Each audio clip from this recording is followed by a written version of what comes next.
Entonces ya son las 7. Buenos días, mi nombre es Diego Guarín, soy residente de oftalmología de segundo año de la Universidad del Valle y en el día de hoy vamos a hablar del examen del disco óptico. Antes de hablar del disco óptico, vamos a hablar algo muy breve del nervio óptico. Entonces, el nervio óptico es una extensión del diencéfalo y hace parte del sistema nervioso central. ¿Por qué hace parte del sistema nervioso central? Porque está rodeado de las meninges, las células que se encargan de la parte de dar la mielina a los nervios son los oligodendrocitos y no las células de Schwann, que lo harían en el sistema nervioso periférico. Y esas son pues algunas de sus características. Otra de las funciones que tiene es que tiene una función somática especial, y esa función somática especial hace referencia pues, a la visión. Su origen está en la retina, que más adelante miraremos, y tiene aproximadamente 100.000 axones, y se cree que aproximadamente por año se van perdiendo de 10.000 a 15.000 axones. Entonces, ¿cómo está compuesto? El nervio óptico tiene aproximadamente 50 milímetros de largo desde la parte posterior del ojo a que llegue pues, al quiasma. Está formado por una parte intraocular que tiene 1 milímetro de largo, que es de la que vamos a hacer referencia pues, en esta charla. La parte intraorbitaria que tiene 25 milímetros y la característica que tiene esta parte intraorbitaria es que tiene una mayor flexibilidad el nervio, lo que le permite que no sufra daños cuando hay movimientos oculares. Adicional a esto, el tejido conectivo que tiene el nervio en esta zona es compartido con el recto superior y el recto inferior. Por eso, cuando tenemos una neuritis o una inflamación del nervio, hay un dolor con los movimientos oculares, por ese compartimiento, pues por esa característica de compartir parte del tejido conectivo con los músculos. Después tenemos la parte intracanalicular, que sería más o menos a este nivel, y acá pasa por el hueso esfenoides. Y una de las características que tiene el nervio acá es que está rodeado por el periósteo y eso permite que el nervio esté atado. Al estar atado, es muy sensible a fuerzas de cizallamiento o a trauma. Por eso, si hay un trauma, es muy probable que el nervio se dañe a este nivel, que sería en la parte canalicular. Y por último, tenemos la parte intercraneal, que sería ya aquí del quiasma hacia la corteza visual. Entonces ahora vamos a hablar de la primera parte del nervio óptico, de la cabeza del nervio óptico. Entonces, este se va a formar de la siguiente manera. Entonces acá tenemos una capa que es la capa de fotorreceptores de la retina. Y esta capa de fotorreceptores de la retina va a ser una primera sinapsis, con estas células que tenemos acá, que son las neuronas bipolares, que se encuentran en la capa nuclear interna. Y estas neuronas bipolares hacen sinapsis en la capa plexiforme interna con esas células que vemos acá, que serían las células ganglionares. Y estas células ganglionares, sus axones, son las que van a formar el nervio óptico. Eh, ¿Cómo está dividida la cabeza del nervio óptico? Entonces, por una estructura que se llama la lámina cribosa, esto permite dividir la cabeza en tres. Entonces, en la parte superior, o en la parte, pues, dentro del ojo, encontramos la zona prelaminar, en el área, pues, donde está la lámina cribosa, hacemos referencia al área laminar, y el área que está posterior a la lámina cribosa sería el área retrolaminar. Una diferencia que tienen estas tres áreas es que el área retrolaminar, el nervio empieza ya a mielinizarse a diferencia de las otras áreas. Entonces aquí está, eso es lo que vamos a ver en el examen oftalmológico del nervio óptico. Entonces como vemos acá, este es nuestro nervio óptico, este sería el anillo neuroretinal, que estaría formado por todos los axones que vienen de las células ganglionares. Entonces vienen de acá y llegan a esta zona. Entonces acá en este esquema se ve muchísimo mejor. Entonces aquí tenemos la retina, y tendríamos los fotorreceptores, las neuronas bipolares, las células ganglionares y como van formando unos haces o fascículos que van a atravesar acá los poros que tendría la lámina cribosa y después de esto empiezan a mielinizarse. Aquí es otro esquema, en otro corte, que es lo mismo. Entonces acá vendrían los axones en paquetes, pasan a través de la lámina cribosa y después empiezan a mielinizar. Además de esto, tenemos también que hablar de la irrigación que tiene esta parte del nervio óptico o la primera porción. Entonces, el que se encarga de esta irrigación sería la primera rama de la carótida interna, que sería la arteria ofálmica. Es que me va a dar dos arterias. Las arterias ciliares posteriores, que son estas de acá, y la arteria central de la retina, que es esta de acá. La arteria central de la retina, perdón, que me equivoqué, la arteria central de la retina va a dar unas ramas que van a hacer una anastomosis con algunas arterias que dan, unas ramas que dan las arterias ciliares posteriores. y cuando llegan acá a la esclera forman una malla que tiene un nombre que sería el círculo Ziller-Haller, y en ese nivel es la que esas arterias que sean astomosas son las que se encargan de irrigar la parte de la lámina cribosa, tanto su parte prelaminar, laminar como retrolaminar. Pero en la parte, pero adicionalmente también tenemos otras estructuras que hay que irrigar. Entonces tenemos acá las arterias, y estas arterias me van a irrigar los 2/3 anteriores de la retina, que serían los que vienen derivados de la arteria central de la retina, y las que vienen de las arterias ciliares posteriores me van a dar la coroides. Esta coroides me forma las coricapilares, y la coricapilares me va a irrigar el tercio interior pues, de la retina. Entonces tenemos esa estructura que es muy importante, que es la lámina cribosa. De la lámina cribosa está formada de tejido conectivo, tanto de colágeno tipo 1, 3, elastina, laminina y fibronectina. Esta estructura tiene unos poros que permiten el paso de los axones, pero esos poros no son iguales en toda la parte de la lámina cribosa. Si vemos en la parte superior e inferior del nervio óptico, los poros son de mayor tamaño, y esto se considera que es relevante, pues, fisiológicamente importante, porque tendría menor cantidad de astrocitos y de vasos, lo que explicaría por qué sufre más daño en esta región el nervio óptico, comparado, digamos, con la parte nasal o temporal. Entonces, ¿qué permite o qué hace esta lámina criosa? Le da soporte axonal, le da un soporte a los axones, sirve como punto de fijación para los vasos y me ayuda a reforzar la parte posterior del nervio óptico. Entonces, acá tenemos un esquema de cómo es histológicamente o microscópicamente lo que sería nuestra lámina criosa. Entonces, la lámina criosa, como la vemos acá, tejido conectivo, y estos serían los nervios que pasan a través de ella. Entonces, si hacemos un corte de esta lámina criosa, esto es lo que vamos a encontrar. Entonces, este tejido conectivo está rodeado de estos que son astrocitos. Y estos astrocitos rodean a su vez vasos sanguíneos. Entonces, los astrocitos son los que realmente se van a encargar del soporte metabólico y estructural de estos nervios que tenemos acá. Como vemos en el esquema, nos damos cuenta que los nervios no tienen una irrigación directa, sino que lo hacen a través de estas células que tenemos acá y a través de estos vasos que están acá. Todo se hace por procesos de difusión o de transporte activo. Esto también es de remarcar, y es la forma como se encuentran organizadas las capas de fibras nerviosas en la retina. Entonces, aquí tenemos el haz papilomacular, que se encuentra, pues, que viene derivado de lo que sería la mácula. Como vemos, tiene un grosor bastante importante. ¿Esto es por qué? Porque esta zona que tenemos acá es el sitio donde tenemos mayor número de conos, y al haber mayor número de conos hay mayor número de fibras. ¿Sí? Por eso se encuentran, pues, que casi toda la parte temporal del anillo neuroretinal se encuentra ocupada por este haz papilomacular. Como este haz ocupa tanto espacio y tiene una forma como de balón de fútbol americano, entonces el resto de fibras que vienen de la parte, pues, más periféricas no se pueden meter dentro de estas mismas fibras, entonces tienen que tomar otra dirección. Y al tomar otra dirección, como vemos acá, tienen que arquearse, y por eso se llaman los fascículos, pues, arqueados. Y estos fascículos van a llegar a la parte superior e inferior. Y lo que se ha encontrado es que por eso es este arreglo que toma, esta forma que toman estos fascículos arqueados en la parte superior e inferior, son las que le dan el que tengan, pues, mayor grosor, porque tienen como que al dar la curva se agrupan más y hace que tenga mayor grosor el nervio óptico a este nivel. Y la parte nasal, pues, no tiene tanta cantidad de fibras comparada con las otras, y por eso, y debido a que tiene una configuración más derecha, perdón, hace que el grosor también sea amplio a este nivel. Y un sitio muy importante de remarcar es el rastreo horizontal. Este rastreo horizontal permite como diferenciar las fibras que vienen de la retina superior como inferior, que son importantes para hacer unos diagnósticos diferenciales de algunas enfermedades. Entonces, ahora sí vamos a hablar del examen oftalmológico del nervio óptico en glaucoma. Entonces, esto sería lo que nosotros vamos a encontrar en un examen oftalmológico. Al hacer el fondo de ojo, aquí tenemos el disco óptico, una excavación. ¿Sí? Aquí tenemos los vasos sanguíneos, arcada temporal superior e inferior. Tenemos una capa de fibras nerviosas que se ve más a este nivel. Y tenemos la fóvea, y todo esto daría, pues, el polo, pues, posterior. Entonces, ¿cómo se examina el nervio óptico?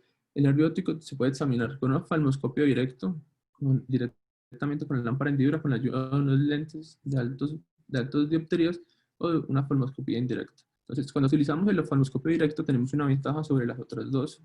Si el oftalmoscopio directo, si lo utilizamos con una abertura de 5 grados, nos va a dar un tamaño más o menos de 1.7 milímetros de diámetro. Entonces, si nosotros iluminamos el nervio óptico y tenemos este tamaño, podemos hacer inferir de una vez si el nervio es pequeño o es grande sin necesidad de otro instrumento adicional. Esto nos permitiría pues, saber si un disco perdón, es microdisco o macrodisco de manera muy sencilla. Cuando utilizamos la lámpara de hendidura, utilizamos unos lentes que nos ayudan a mirar el fondo de ojo, pero utilizando estos lentes para saber el tamaño exacto del nervio óptico, de la cabeza del nervio óptico, tenemos que hacer unas fórmulas para ajustar ese tamaño. Y por último tenemos la oftalmoscopía indirecta, que nos permite no ver tantos detalles, sino que nos permite ver más periferia y nos ayuda a hacer como una visión global de cómo se encuentra la retina y el nervio óptico. Entonces, cuando vamos a examinar el nervio óptico, ¿qué debemos mirar? Entonces debemos mirar estos 8 parámetros. Entonces, lo primero es la forma y el tamaño del disco óptico, después el color, el anillo neuroretinal, la excavación, la lámina cribosa, la capa de fibras nerviosas, la región peripapilar y los vasos sanguíneos. Entonces, cuando vamos a mirar el tamaño primero y la forma del disco óptico. Entonces, el tamaño y la forma del disco óptico están muy relacionados con la raza que tenga la persona. Entonces, las personas de raza blanca tienen menores tamaños de disco óptico, los de asiáticos de un tamaño intermedio, y las personas de raza negra tienen pues un mayor tamaño del disco óptico. Se ha encontrado, y esto difiere mucho entre poblaciones, que el tamaño promedio de un disco óptico es de 2.1 a 2.8 milímetros. Y algo importante es que ese tamaño del disco óptico se va a ver afectado también por defectos refractivos. Entonces, si tenemos un paciente que tiene un defecto refractivo de más 5 o menos 5, va a cambiar. Entonces, los pacientes que son muy hipermétropes, o sea, un más 5, el nervio óptico tiende a ser más pequeño, y cuando tenemos un defecto mayor de más 5, el nervio óptico va a ser mucho más grande. Y la forma que tiene este disco óptico es una forma oval, y la característica es que el diámetro vertical es mayor que el horizontal. Entonces, ¿y para qué nos sirve saber el tamaño del nervio óptico? Porque sabiendo el tamaño podemos hacer o correlacionar con algunas enfermedades. Entonces, lo normal es que el nervio óptico, pues más o menos, dependiendo de la población, sea de entre 1.7 a 2.7 milímetros. Entonces, si tenemos menor de 1.7 milímetros, estamos hablando de que tenemos nervios ópticos pequeños o microdiscos, y se relacionan con qué tipo de enfermedades, como drusen del nervio óptico, pseudopapiledemas y neuropatía óptica arterítica, perdón, neuropatía óptica isquémica no arterítica. Y después tenemos nervios medianos que se relacionan con neuropatía óptica isquémica, con glaucoma y con oclusiones venosas. Y cuando hablamos de nervios grandes, generalmente es hacer referencia a que también es grande el anillo neuroretinal, que tiene mayor pigmento, ese nervio, que tiene mayor capa de fibras nerviosas y que tiene una excavación grande, y eso más adelante explicaré otra cosa con respecto a eso. Entonces, ¿cuál es el color que debe tener el nervio óptico? El color debe ser anaranjado o tendiendo a ser un poco rosado, pero lo que no debemos encontrar es que sea pálido. ¿Y por qué no debe ser pálido? Aunque con un paciente que tenga un daño glaucomatoso puede tener el nervio pálido, no es tan frecuente que se relacione con daño glaucomatoso. Si tenemos una palidez en el nervio óptico, generalmente vamos a estarlo relacionando con patologías no glaucomatosas. Después de mirar el color y después de mirar el tamaño, tenemos que mirar el anillo neuroretinal. El anillo neuroretinal es el espacio que está comprendido entre el borde del disco óptico y la excavación que vemos acá. Entonces, esto sería nuestro anillo neuroretinal, lo que vemos acá entre estas dos estructuras. Y tiene una regla que es la regla del ISNT. Entonces, su grosor inferior es mayor que el superior, y el nasal es mayor que el temporal. Entonces, siempre el mayor es el inferior, después viene el nasal, después viene el nasal, y después viene el temporal. Entonces, algo muy importante para los cambios o daños glaucomatosos tempranos es que uno puede encontrar que los primeros haces de fibras nerviosas, de axones que se van a dañar, son de la parte superior e inferior del disco óptico. Esto nos permite pues, hacer como un screen y un abordaje de mejor manera al mirar estas zonas de acá. Pero esto no es en todas las fases del glaucoma. En las fases iniciales, como les dije, se pierde primero el superior y el inferior, pero cuando estamos en fases más avanzadas, se pierde más que todo el anillo temporal, es este de acá.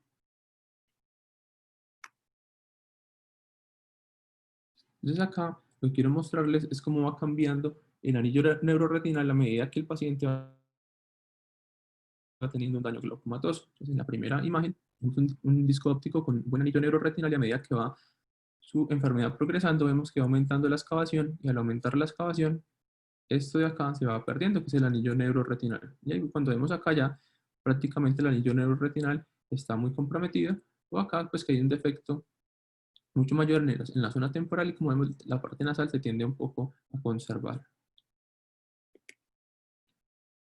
Entonces después vamos a hablar de la excavación. Entonces la excavación es una depresión que es cuneiforme o plana y que puede ser de tamaño variable. Entonces uno para estimar el tamaño de la excavación tiene que hacer como una división del nervio óptico por ejes, en un eje vertical y en un eje horizontal. Entonces la idea es que divida uno ese disco óptico en zonas, en 5 zonas. Es 1, 2, 3, 4, 5, y uno cuenta el número de espacios que represente y esa es la que le va a dar el tamaño de su eje, tanto para la zona horizontal como vertical.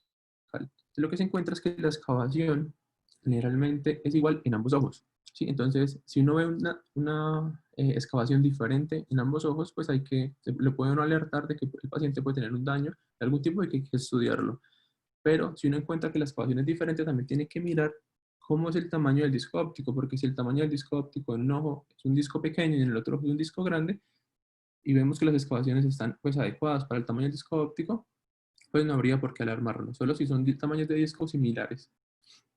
Entonces, y otra cosa importante para nombrar es que uno tiene que mirar la relación que tiene la excavación o cómo está la forma de la excavación. Entonces, la forma de la excavación es que la parte horizontal es mayor que la vertical, diferente a la forma. En la forma es principalmente vertical y después horizontal. Entonces, también un cambio glaucomatoso que podemos encontrar es que la excavación horizontal tiende a aumentar cuando hay un daño glaucomatoso sobre la horizontal. Entonces, si encontramos que no aumenta la excavación vertical, podemos inferir que de pronto el paciente tenga un daño glaucomatoso. ¿Por qué? Porque solo se ha encontrado que el 7% de los pacientes normales tienen este patrón de que la excavación vertical es mayor que la horizontal. Entonces, ¿cuánto es el tamaño ideal que debe tener una excavación? Y esto es muy variable dependiendo de las poblaciones. En los libros aparece que lo usual sería de 0.0 a 0.8, pero pues esto hay que mirarlo eh, mejor en cada paciente porque esto cambia también entre cada paciente. Entonces, aquí tenemos un ejemplo de un paciente con un nervio óptico en un niño que tiene glaucoma. Y lo que se ha encontrado es que los niños, principalmente porque tienen procesos de neuroplasticidad mayores que los adultos y que tienen su estructura ocular permite mayor deformidad, una vez se controla la presión ocular, podemos ver que la excavación tiende a regresar.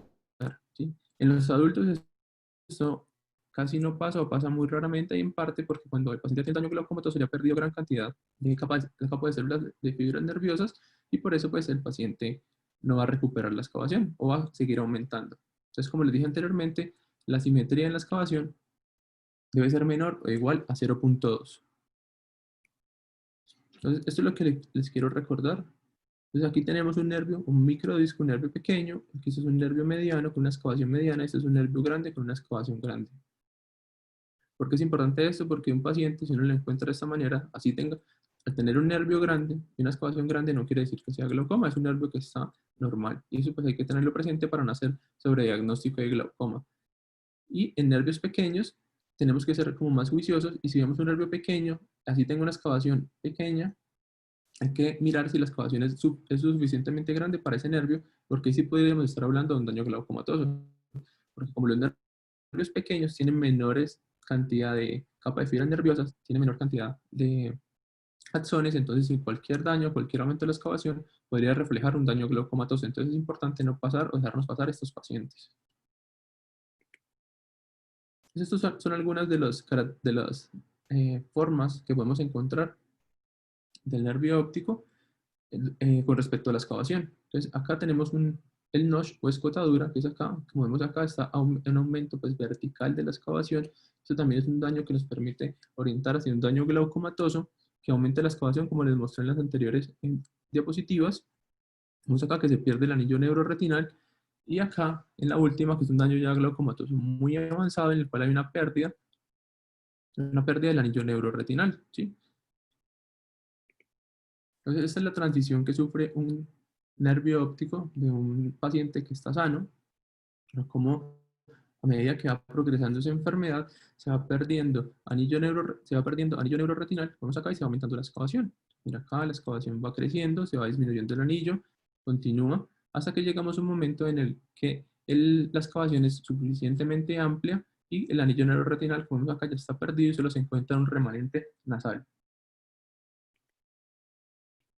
Entonces, en cuanto a los vasos sanguíneos que vamos a encontrar, en general, cuando tenemos una neuropatía, una neuropatía pues, del nervio óptico, vamos a encontrar que el tamaño de los nervios ópticos, perdón, el tamaño de los vasos sanguíneos que están cerca del nervio óptico se van a ver afectados y generalmente todo se adelgaza. Por eso este no es un hallazgo que sea patognomónico o que nos haga guiar a un glaucoma, sino a una enfermedad del nervio óptico en general. Generalmente en glaucomas que sean avanzados vamos a encontrar oclusiones venosas o neovasos, ¿sí? Pero ¿qué podemos encontrar en glaucoma que si nos haga pensar que este paciente pueda sufrir un daño glaucomatoso? Y ese es uno de ellos, que sería el vaso sin sostén. Generalmente estos vasos que tenemos acá, vasos sin sostén o vasos desnudos, estos vasos se encontraban adheridos al anillo neuroretinal. A medida que se va perdiendo el anillo neuroretinal, este vaso se queda sin sostén, entonces queda como flotando y toma esta forma y se llama vaso sin sostén por pérdida del anillo neuroretinal. Si vemos acá en la imagen, el anillo neuroretinal solo se encuentra a este nivel. Adicional a ello, también tenemos los vasos circunlineares. El vaso circunlinear es el que va con el anillo neuroretinal. Entonces, a medida que va aumentando la excavación, el vaso tiende a moverse hacia la periferia. Entonces, si vemos acá en la imagen, este vasito que se encuentra pequeño acá es un vaso circunlinear. Adicionalmente, tenemos que la emergencia de la arteria central de la retina y de la vena central de la retina también sufren un proceso de desplazamiento. Entonces, lo que ocurre es que estos vasos van a tender a desplazarse hacia nasal. Como vemos, se ve mejor en esta imagen, los vasos tienden a dirigirse hacia la parte nasal del nervio. Y esto que se ha encontrado, que se puede relacionar con glaucoma, es que al ocurrir un desplazamiento de estos vasos de la arteria central o de la vena central de la retina, se va a ver que hay una mayor pérdida de las capas de fibras nerviosas, los que se encuentran lejos de estos vasos sanguíneos. Esa es otra relación que se ha encontrado en glaucoma. Y por último tenemos los vasos en bayoneta, que es uno que vemos acá. El vaso en bayoneta es un vaso con deflexión, o sea, con una angulación marcada, que vemos acá, que ocurre también por ese proceso de deformación que sufre el nervio óptico por el aumento de la excavación y por el adelgazamiento del anillo neuroretinal. Después tenemos los cambios peripapilares. En los cambios peripapilares tenemos uno de ellos que serían las hemorragias peripapilares, que pueden ser de dos formas, o en llama o en punto. Generalmente estas hemorragias duran de 2 a 35 semanas.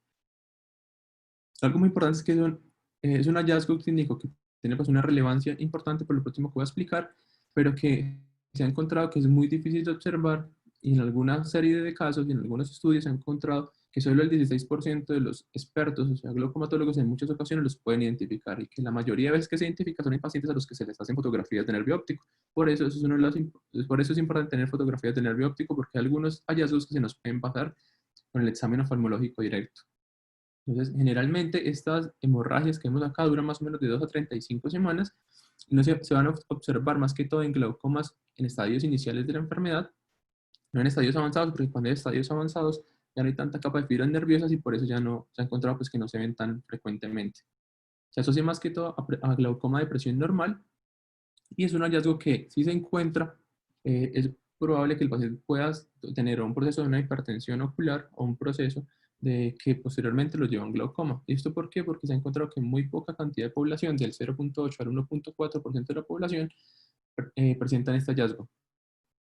Y alrededor del 30% de los que presentan este hallazgo pueden tener un glaucoma de presión normal o una hipertensión ocular que posteriormente va a seguir a un glaucoma.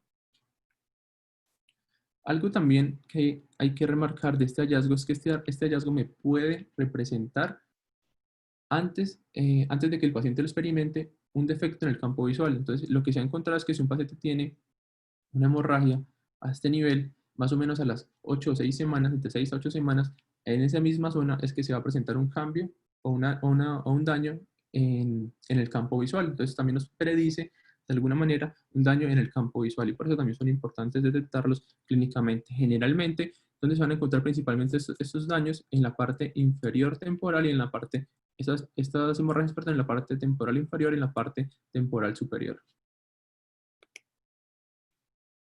Después viene las capas de fibras nerviosas. Entonces, la capa de fibras nerviosas son los axones que se alcanzan a ver en el nervio óptico, cómo ingresan a la cabeza pues, del nervio óptico, que generalmente los vamos a identificar en dos zonas, en la parte superior e inferior. Si vemos acá, pues acá se ven muchísimo mejor. Si uno los quiere evaluar adecuadamente, es más fácil evaluarlos con el filtro Anerita, porque permite resaltar aún más la capa de fibras nerviosas. Pues por eso es importante evaluarlos con este color. Me vuelvo otra vez. Entonces acá, generalmente, este hallazgo de efecto de capas de fibras nerviosas es uno de los que mayor sensibilidad tiene para detectar glaucoma. Se ha encontrado que si uno encuentra un defecto de capas de fibras nerviosas, así el paciente no tenga un daño en el campo visual, la probabilidad que tenga glaucoma es del 84 al 94%.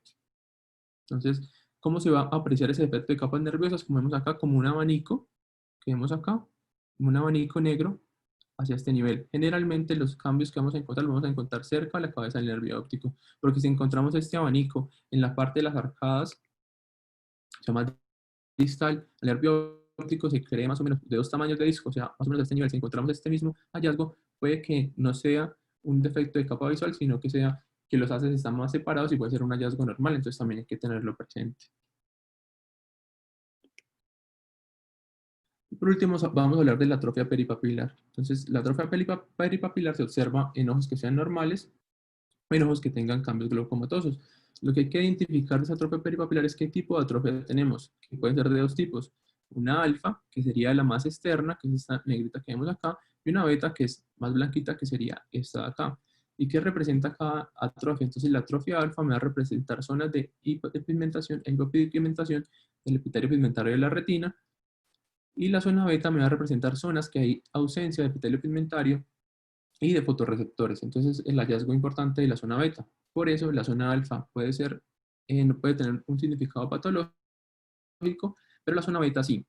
La zona beta casi siempre se relaciona con un proceso patológico, pero se ha encontrado que hasta en un 20 o 15% de los pacientes no tiene ninguna relevancia clínica. Entonces, cuando esta zona beta empieza a aumentar de tamaño y cubre los 360 grados de la papila o de la cabeza del nervio óptico, va a formar este halo que se llama el halo glaucomatoso, ¿sí? Que vemos acá, y que sería, pues, que lo haría corresponder aún más con daño glaucomatoso o con glaucoma. Entonces, acá sería los cambios peripapilares. Entonces, aquí tenemos el nervio óptico, aquí tenemos la zona alfa, que siempre es la más hiperpigmentada y que está externa, y tenemos la zona beta, que es hipopigmentada y que está interna. Si tenemos las dos, siempre la externa va a ser la alfa. Aquí tenemos igual otro nervio óptico, que es un poco pálido, y aquí tenemos una zona alfa, que vemos acá, y una zona beta que se encuentra más cercana. Y acá se ve muchísimo mejor, que sería la zona alfa, hacia esta zona, que es hiperpigmentada, y este ya tiene el anillo glaucomatoso que habíamos hablado anteriormente, que es una zona de atrofia en la cual no hay fotorreceptores ni tampoco epitelio pigmentario de la retina. Solo se observa coroides a este nivel. Y listo, eso era todo.